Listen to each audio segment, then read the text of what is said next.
The moon and my shadow. We drink together and we dance around. That's my favorite Chinese poem, okay? Hey, Li Bai, what's up? It's the Culture Detective here, investigating your favorite albums, and today I'm gonna be doing a final album review for May 2019, and it's also my last album review before the finals, so yes, notifications. So today I'm gonna talk about another album from 2015, another pop album, another experimental pop album, and that would be Clarence Clarity with Know Now. And I'm so happy that I discovered this album because this album is fantastic in so many different ways. At first, you may feel that this album is just too weird for me. It's just too weird of a pop album. But this album is like an onion. It has so many layers, and every time you listen to the album, you hear something new, you hear something different, you hear something even more fascinating. So this album, it's just a very great album. So we have a very bad album that I reviewed last night, and then we have a very great album that I will review now. It's currently 8:45 p.m. and I still haven't had dinner, just because I need to review this, so I'm gonna starve myself to talk about Clarence Clarity's Know Now. So Clarence Clarity is a British pop singer, producer, and this is his debut album, and it's 1 hour long. It's quite long for a debut album. And man, this album is so underrated, it's so overlooked, it's actually crazy. But I think the main reason why it's so overlooked is because it's just so weird. It's so hard to digest this album. It's so abstract, choppy, noisy, and abrasive all the time. It's basically a super duper glitzy, glossy, and glitchy pop album, and also alternative R&B album, and it's so sonically dense, it's so layered, and it's also very choppy as well. Often you get these vocal layers that are somehow distorted, compressed, or pitched, and usually we get a sea of many different sound effects and instrumentals just colliding against one another, just cascading off of one another, bleeding off of one another. It's actually pretty crazy. It is actually a really memorable experience to listen to this album for the first time, because it just weirds you out so much. But as time goes by, it grows on you, and it's kinda fantastic. Clarence Clarity takes his influences mainly from the 90s and the early 2000s pop music and R&B music, but turning them into these super weird, unintelligible pieces. Despite being 1 hour long, a lot of the tracks here are under 5 minutes, under 4 minutes, and they are usually very choppy and are full of different phases and full of different sections. Also, just by judging the album cover, you know this album is going to be a very weird, artsy, and abstract album. And I love this album cover, by the way. So, yeah, the vocal melodies on this album, they are usually super bright, sweet, and catchy, but they are usually put up against all these abrasive and grainy sounds, and they are really, really well produced. But I know that this isn't going to be everyone's cup of tea. So the album starts off with an opening track titled Become Death, which is essentially this super bright and sprinkly beginning with some really bright choir vocals. And then it transitions to the actual first song, Will to Believe, which is awesome. It has this spooky beat, and it's really theatrical as an opening track. It has some cold-blooded and sort of Halloween-inspired keyboards, and it sort of tones down a little bit when Clarence Clarity sort of enters the track with his very weird, potentially spooky vocals, and it's just a really tense and freaky track that's constantly being chopped up. It also sounds like a very trendy track. Like, if it weren't for being so weird, it would have been a very trendy, luxurious track. And the chorus is fantastic. And he also somehow worked in some glockenspiel, which I think are a great touch. Again, very, very catchy. Heathens, believers, I believe in freedom. The second track, Alive in the Septic Tank, takes a very, very weird and freaky approach to alternative R&B. It's this slow and lumbering, malfunctioning alternative R&B track that's constantly in this 4/4 beat, very repetitiously. Really repetitively, and it has this super weird nasal, uncontrollable pitch vocals that are constantly in the back, like it's being strangled, and it's just really weird. The lyrics are really abstract, talking about a lump in your lungs and some sort of Egyptian mythology, and it's really special. It's constantly limping and crippling, and it just has so much flavor and style, and it grows on you. It gets really luxurious and sweet and bright and catchy the more you listen to it.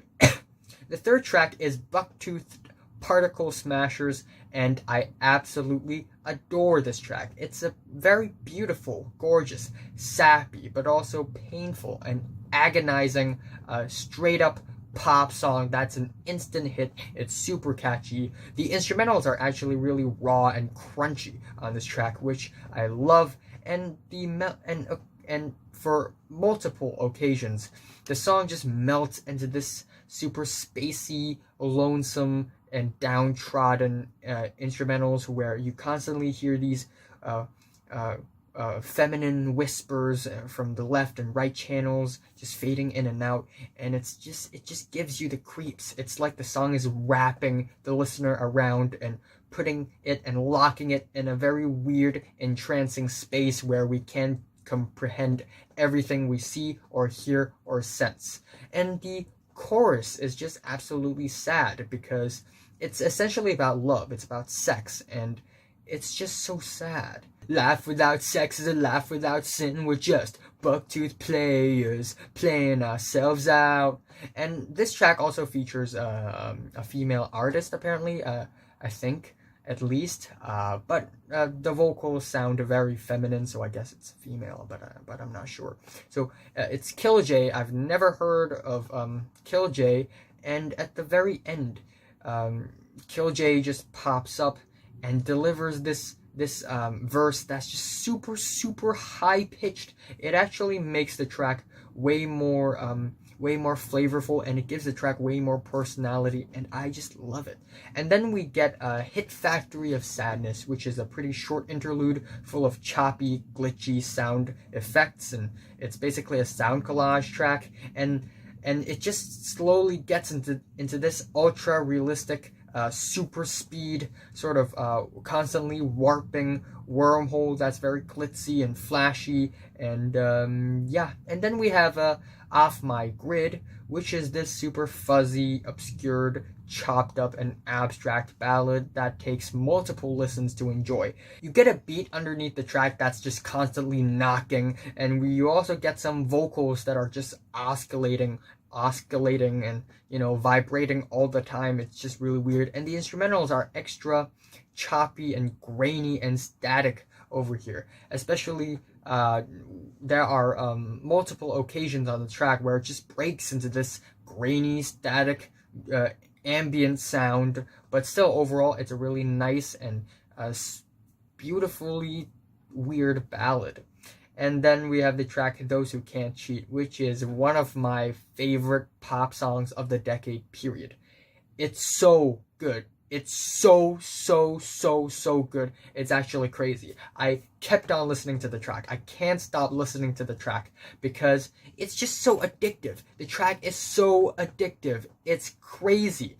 It's a great pop song. It has so many layers of sounds, and every time you listen to it, you discover something new, a new instrumental, a new vocal snippet in the back, and it's a masterpiece. The track sort of starts off with some super duper deep pitched vocals, and these vocals are also kind of showed up later on the track, but it's sort of like the universe unfolds, and we get hit by this super bright and sunny, not necessarily sunny, but definitely bright and entrancing sound, and then it transitions into the core part of the song, and it's so driving, so compelling. You get some bouncy and hard-hitting beats. You get some very worrisome and lonesome guitars and some glockenspiels, which makes the track really idiosyncratic but also agonizing. You can really feel the pain and the agony in the vocals of Clarence Clarity on this track, and it just makes the track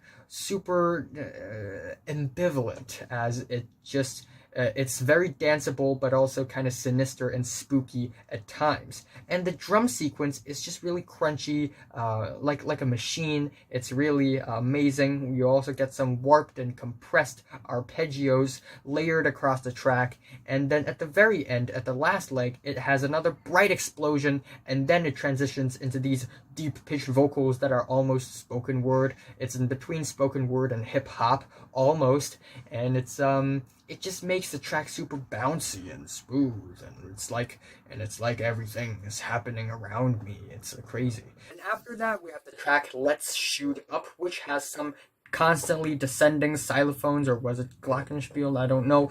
And we also get some super distorted and compressed auto-tune vocals and also strings, which are really weird and freaky as always. It's a really weird, noisy, drony, rock flavored pop song. And when I say rock, I mean industrial rock. It's almost like it's a Nine Inch Nails song if they make weird, abstract, experimental R&B music. And the beat is super nice, and I really love the track as well.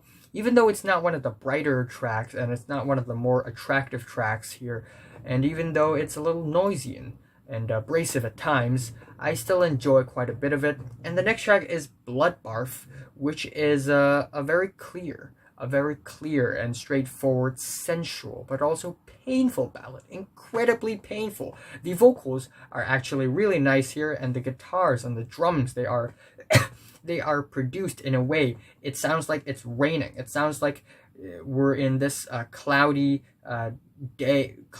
room. I don't know if that makes sense to you. Cloudy room, and it's just raining very, very slowly. And this song is just so heavy in the heart. If living this without you is no good. Oh, man. And then we suddenly get hit with a TathagÄtagarbha, and it's this 23-second long silent track. Except it's not really silent. It has some super faint and quiet vocals, more like sounds that's just kind of reversed, and it's sort of this hidden code where you can actually crack the code and follow the code and discover a treasure. Yeah, so it's my least favorite track, but it's still special in some ways. Anyway, up next, it's Meadow Hopping, Traffic Stopping, Death Splash. And it's a fantastic pop song. Fantabulous pop song. It's super sweet, but also sinister and creepy, almost in a Halloween-ish way. The beat is killer. It's almost impossible to not dance and somehow jive along to the beat. And we also get some background vocals that are basically some compressed auto-tune Hawaiian, apparently. Hawaiian, which says the world is cold, the world is dark, or something. And it's slapped against this super sweet instrumentals, and it just makes it so weird and spooky, but also lovely. And then we get the verses. I was in Hollywood at the witch house with the reptiles and the Catholics. It's just so awesome. It's catchy. It's weird, and it's just like, it just feeds into our delusions. The lyrics of this track, it just feeds into our delusions, feeding us our craziness and the overall craziness and weirdness of the world. It just back to our throats.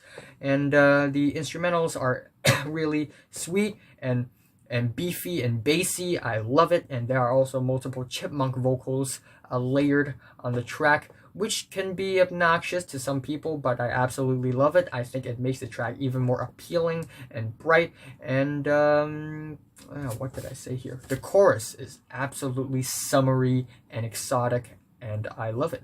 The next track is Porn Mountain. Yeah, semen stains the mountaintops. We get some weird sound effects here, sound snippets and samples. This HD thing, and we get some weird doodly guitar crisps, which are pretty interesting. And then it's just this slow and painful and downtrodden R&B song with some dark, almost dark and gloomy descending chords, and it just sounds like a person slowly becoming corrupted. It's a really, yeah, it it makes you think. And then we have the track One Hand Washes the Other, which has some eerie acoustic guitars, which would be perfect for a rap song's beat. And the vocals are especially nasal and vulnerable on this track, and it makes this track kind of special as well. Again, it's not one of the brighter moments on the album. I still like it quite a bit. Also, the track The Cute has this solid, constant beat, and we also get some compressed choir vocals that are super duper compressed and chopped up. They actually sound like keyboards. And the vocal melodies are super cheeky as well. It's yeah, it's a little lower pitched than that, but you get the idea.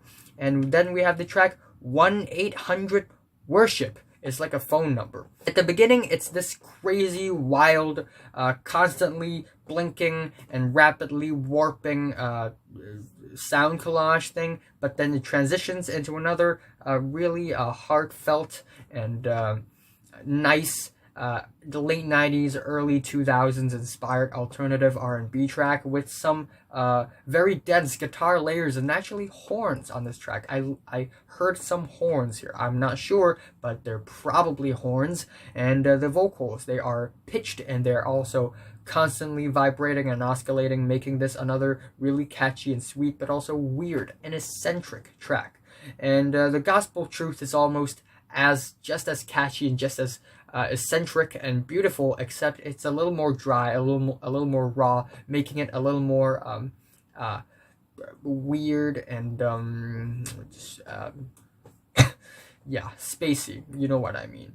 It's yeah, at first we get some baby vocals, which are a little obnoxious, not gonna lie, but it perfectly aligns with the style of this album. And we also get some vocals that sound like it came straight out of a theater play. It's really weird. And the instrumentals are super sunburnt and noisy and abrasive. And then we have the track No Now, the title track, and it's basically a small little interlude with some bright futuristic keys being chopped up and distorted, and it just slowly transitions into Cancer in the Water. And man, Cancer in the friggin' Water. I love this song. It's super sad and it's super beautiful, but also it's just wearing out slowly. It's just breaking apart very, very slowly. It's like a fusion between 80s pop music and gospel music, and it's super bright and sweet, but also sad and broken. Forget, I'll put cancer in the water before you go. You put cancer in me. And it just constantly closes itself, and everything sort of just goes back together. And then it just explodes again. It's a really hypnotic as well. What's even more hypnotic is the next track, With No Fear, which is basically this straightforward 6-minute long guitar ballad that's super slow and super clean, actually, but in a very surprising way. Also in a super duper psychedelic, nostalgic, and sweet way, the guitar chords here are actually really dejected and lonesome, despite being super dreamy and almost acidic. And at the end, it just becomes this sound collage, which is super glitchy and it's like it's malfunctioning. And then we transition to Now I Am, essentially the last track on the album, and it's a really bright and entrancing track. It's some choir vocal slowly creeping up from underneath, and it actually loops back perfectly onto the first track, making it Now I Am Become Death. Yeah. So, yeah, overall, this is one of the most creative and unique pop albums I've ever heard, and the more you listen to it, the more it'll grow on you, and I just absolutely love it. And even though there are moments on the album where or it's kind of questionable because it's just a little too weird, a little too abstract, a little too choppy, and even goofy at times. But still, this album just it's just so special. It's just so special, so eccentric, and I love it. I love it a lot. It's so idiosyncratic and sad and sinister and sweet at the same time. So my favorite track here is Those Who Can't Cheat. Out the gates, you got me out the gates. I'm sorry, I just couldn't help myself but to sing it out loud because it's just so good. And my least favorite is TathagÄtagarbha. And I'm giving Clarence Clarity's No Now a strong 8 to a light 9 on this album. Yeah, so have you listened to this album from 1 to 10? How much you rate it? Like if you like it, and subscribe if you want more, and thanks for watching.